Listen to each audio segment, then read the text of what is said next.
Rain slicked the interstate above the crossing, tires whispering overhead while darkness pooled at the mouth of the wildlife tunnel. Most drivers never noticed it.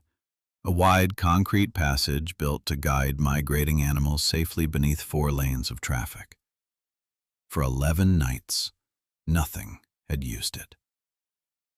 I noticed the gap as soon as I started my shift. Motion logs sat empty. No deer, no coyotes, not even a stray raccoon. When Dale handed me the keys, he barely looked concerned. "Animals change routes," he said. "Storm pressure probably pushed them west."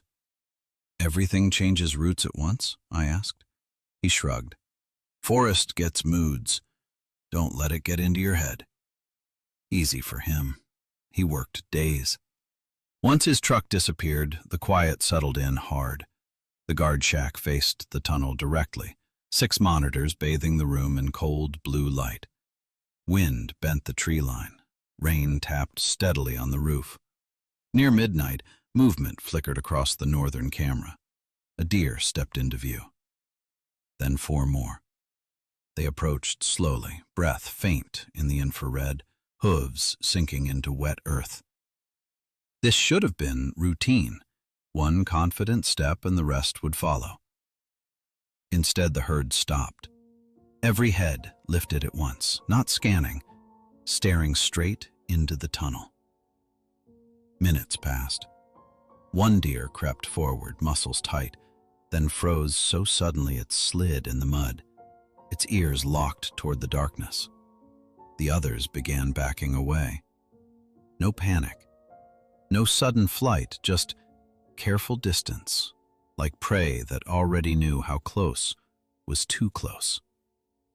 "Come on," I muttered. The lead deer lowered its nose, sniffed, and recoiled. The entire herd turned and slipped back into the trees without making a sound. I pulled up the thermal overlay. The tunnel showed nothing but cool blue concrete. No heat, no movement. Still, animals don't abandon safe passage without reason. I wrote it down. 0047. 5 deer approached, refused entry. Behavior unusually controlled. Cause unknown. When I looked up again, something small caught my eye. The grass just inside the entrance was flattened, not trampled, pressed into a long, narrow path leading deeper into the dark. No tire tracks, no footprints, just a subtle depression that hadn't been there earlier. A semi thundered overhead, rattling the glass. The camera trembled, then steadied. The tunnel looked empty, but long after the monitors went still, one thought kept needling its way back. Prey animals don't stare into darkness like that. They stare at what's already inside it. The next night stayed quiet until just after 2 a.m. Wind dragged loose leaves across the access road, and the rain had finally stopped, leaving the forest sharp and silver beneath the infrared cameras. I was halfway through a lukewarm cup of coffee when camera 1 flashed with motion. Elk. A full herd emerged from the tree line, larger than the deer, heavier, the lead cow stepping with slow authority toward the tunnel. If anything would cross without hesitation, it was elk. They didn't. 30 yards from the entrance, the entire herd stalled. Several stamped the ground. 1 let out a short, nervous bark. Their breath rolled in thick clouds as they crowded together, all eyes fixed on the darkness ahead. "Same thing," I whispered. The lead elk advanced alone. 10 yards. 5. She stretched her neck forward, testing the air. Then something shifted inside the tunnel. Not a shape, more like the darkness folded briefly, as if disturbed. The elk jerked back so violently her hooves scraped dirt. Panic rippled through the herd. They spun and crashed into the brush, vanishing in seconds, branches snapping in their wake.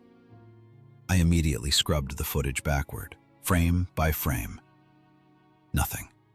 No heat signature, no clear movement.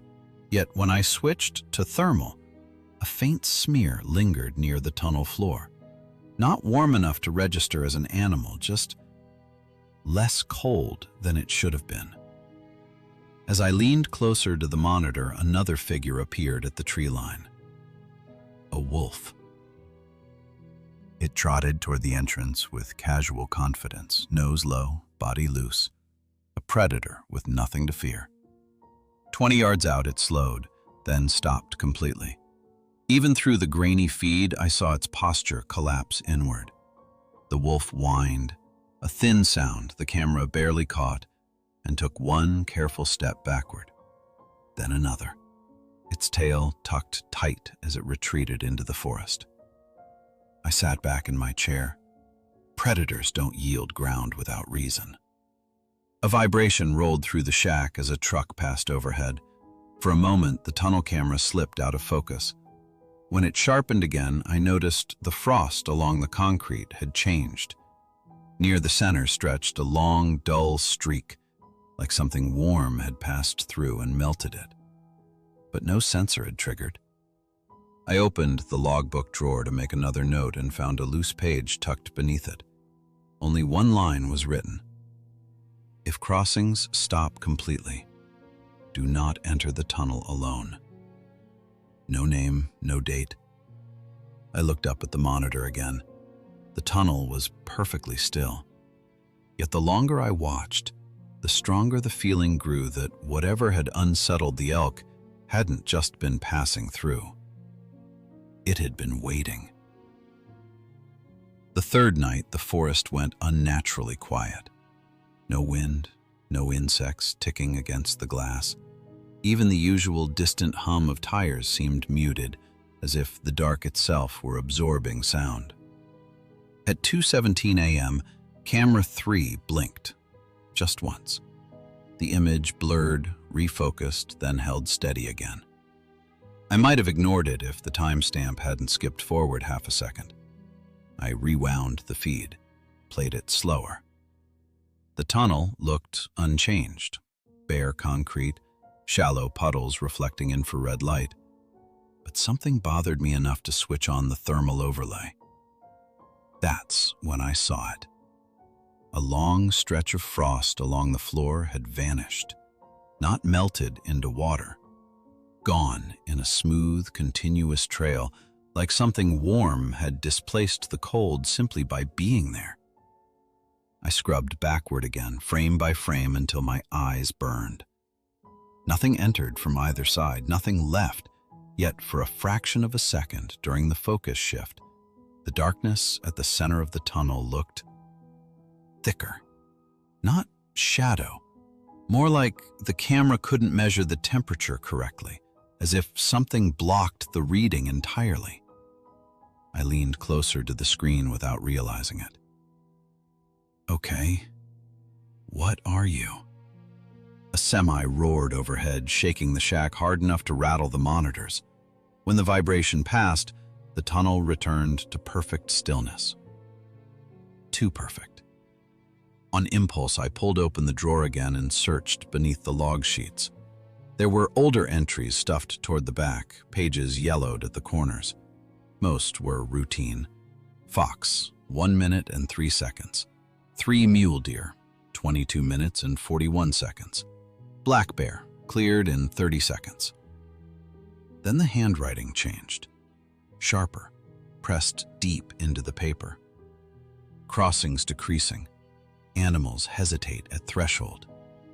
A later entry read, "No movement for 6 nights. Feels occupied. Requested temporary closure. Denied." My fingers tightened on the page. Occupied.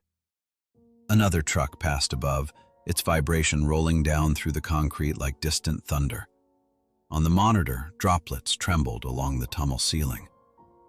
For a moment, just a moment, I thought I saw one of the support beams shift slightly out of alignment. I blinked. It was normal again, probably my eyes adjusting to the grain. Still, I became aware of something new creeping under my skin, The certainty that the cameras weren't failing the capture movement. They were missing it. Because whatever was inside that tunnel didn't move the way normal animals did. I picked up my pen and added a new note to the log. 219. Thermal displacement observed. No visible source. Recommend inspection. The word inspection sat there, heavier than I liked. Without meaning to, I glanced toward the window facing the tunnel entrance. From the shack, the interior was just beyond the reach of the floodlight, a throat of darkness swallowing what little illumination touched it. And for the first time since taking the job, a thought surfaced that refused to settle back down. The animals weren't avoiding the tunnel because something passed through it. They were avoiding it because something had decided to stay.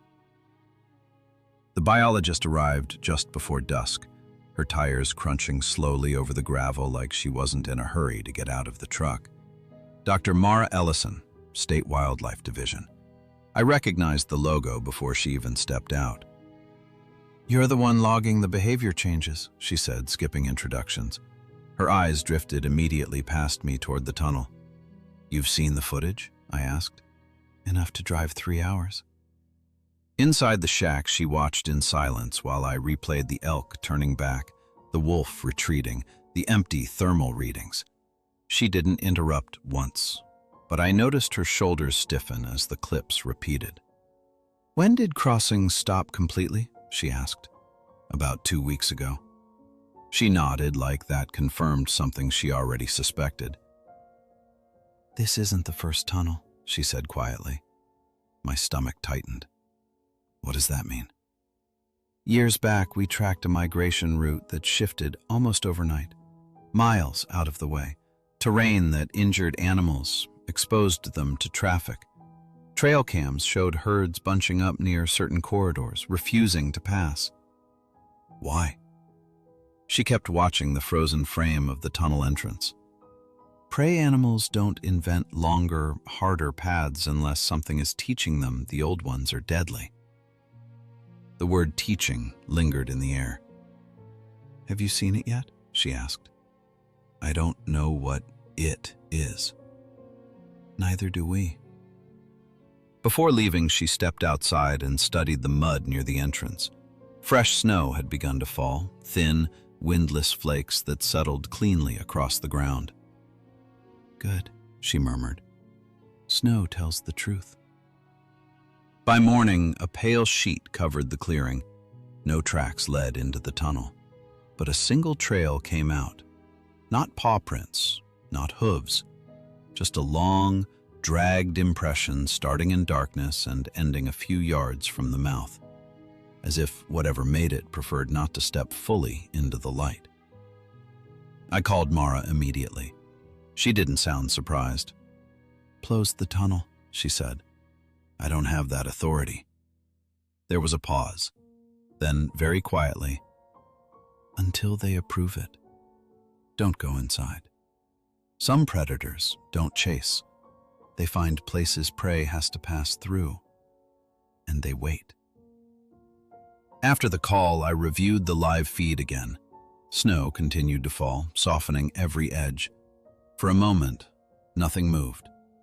Then flakes began landing along that dragged path and melting on contact, as though something beneath the surface was still holding warmth, still there, waiting for night to bring the next animal to the threshold. By the 5th night, I stopped telling myself the tunnel was empty. Patterns had started to emerge, the kind your brain notices before you consciously understand them. Every near approach happened during traffic gaps. Every retreat coincided with vibration overhead. So I overlaid the highway sensor data with the tunnel feed. And there it was. Whenever a semi crossed above, the camera trembled just enough to blur fine detail for half a second. Cover. Something was using the passing trucks as camouflage. "Jesus," I whispered. Near midnight, movement appeared again. A black bear wandered into frame from the southern tree line, massive shoulders rolling beneath its coat. It moved with lazy confidence, sniffing the ground as it approached the entrance. Unlike the deer or elk, it didn't hesitate. It stepped inside. For a moment, nothing happened. Then the camera shuddered violently, far stronger than a truck could cause. The image smeared into static before snapping back into focus. The bear was gone. No sprinting exit, no shape crossing the far camera. Just empty tunnel. I scrubbed backward, pulse hammering. Frame by frame, I caught it. The briefest distortion near the ceiling. Not motion exactly, more like the space bent inward. The support beam seemed thicker for a fraction of a second, then normal again. Drag marks appeared slowly in the dust, pulling upward into shadow where the light couldn't quite reach. The realization hit cold and immediate. It wasn't waiting on the ground. It was waiting above the crossing, exactly where prey never look. Another truck thundered overhead, and this time I noticed something worse. Just before the vibration reached us, the distortion shifted, anticipating it, like it had learned the rhythm of the road. My gaze drifted to the old log page still sitting beside the keyboard. Feels occupied. Requested closure. Denied. They had known something was wrong. Maybe not what, but enough to try shutting it down. Outside, snow dusted the entrance, bright under the floodlight. Minutes passed. Then a gust swept loose powder across the tunnel floor. For a split second, the snow traced a shape mid-air, outlining something impossibly long stretched between the beams. Too many angles, too many bends, and perfectly still. The powder settled. The shape vanished again. I found myself leaning closer to the screen, breathing shallowly. It could have taken the deer, the elk, now the bear, all without leaving the tunnel, without being clearly seen. A thought crept in, slow and certain. This thing hadn't wandered here by accident. We built a corridor through the forest, a place animals were trained generation after generation to trust. And something had figured that out. The radio crackled suddenly, making me jump. Dispatch was checking road conditions. My voice sounded thinner than usual when I answered. After I set the receiver down, I noticed my reflection in the dark monitor, pale, eyes fixed forward. Without looking away from the tunnel, I reached for the logbook and wrote 0058. Bear entered. Did not exit. Suspected overhead predator. Intelligence likely. Immediate closure recommended. My pen hovered, then added one more line. Do not enter alone. As if writing it for the next person already felt necessary. The storm hit just after 1 a.m. Wind slammed against the shack hard enough to make the walls creak, and snow swept sideways through the floodlights until the world outside blurred white. The interstate slowed to a crawl, fewer vehicles, longer stretches of silence between them. Then the power died. The monitors blinked out all at once, dropping the room into a darkness so complete it felt physical. A second later, the backup lights flickered on. Generator failure. I grabbed the radio. Static. No cameras meant no sensors, and protocol was clear. Verify the crossing manually. My boots sank into fresh snow as I stepped outside. The storm muffled everything. Even the highway sounded distant now. The tunnel yawned ahead, darker than the night around it. Halfway to the entrance, I noticed something that tightened every muscle in my body. No snow had settled inside. The flakes crossed the threshold and vanished before touching the ground, as if intercepted. I clicked on my flashlight and stepped in. The beam slid along wet concrete, catching shallow puddles and the long drag marks I already knew too well. But the deeper I walked, the stranger the silence became. No dripping water, no hollow echo of footsteps. The tunnel swallowed sound. Another step. Then I saw it. The frost along the floor was broken in wide, irregular gaps, like heat had rested there recently, not passing through, resting. A low vibration rolled faintly through the structure as a truck approached overhead. And just before it reached us, something repositioned. The sound was subtle, a slow tightening like heavy cables drawing taut. Above me. My light lifted before I could stop it. Support beams cut across the ceiling in pale lines. For a moment, that's all I saw. Then one of the beams bent. Not sagging, curving inward around a shape too dark for the flashlight to fully define. My brain struggled to assemble it. Angles that didn't connect right, joints folding where nothing should hinge. A limb stretched the length of a pickup truck, hooked effortlessly over the concrete like it weighed nothing, and it was perfectly still, waiting to see if I had noticed. The truck roared overhead. In that thunder, the shape flowed silently across the ceiling, not lunging, not scrambling, just a controlled glide, positioning itself between me and the exit. It didn't chase. It didn't need to. Air shifted behind me, warm and faintly sour. Every instinct I had detonated at once. I ran. My footsteps came back to me now in sharp slaps as I sprinted toward the stormlight. For a heartbeat, I felt nothing pursuing me, only that measured warmth drifting closer whenever the highway fell quiet. Then another truck approached. Vibration built, and in that cover, something vast slid forward again. I burst out of the tunnel without looking back, not stopping until the shack door slammed behind me. Seconds later, the power surged back. Monitors blinked alive one by one. Camera 3 stabilized first. The ceiling looked normal. Empty beams, bare concrete. But near the center of the frame, a faint smear of melting frost marked where something enormous had just been anchored. My hands shook as I reached for the logbook. I didn't bother with neat handwriting this time. 211.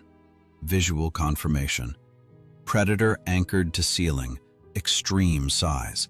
Displays ambush behavior and patience. Tunnel must be closed immediately.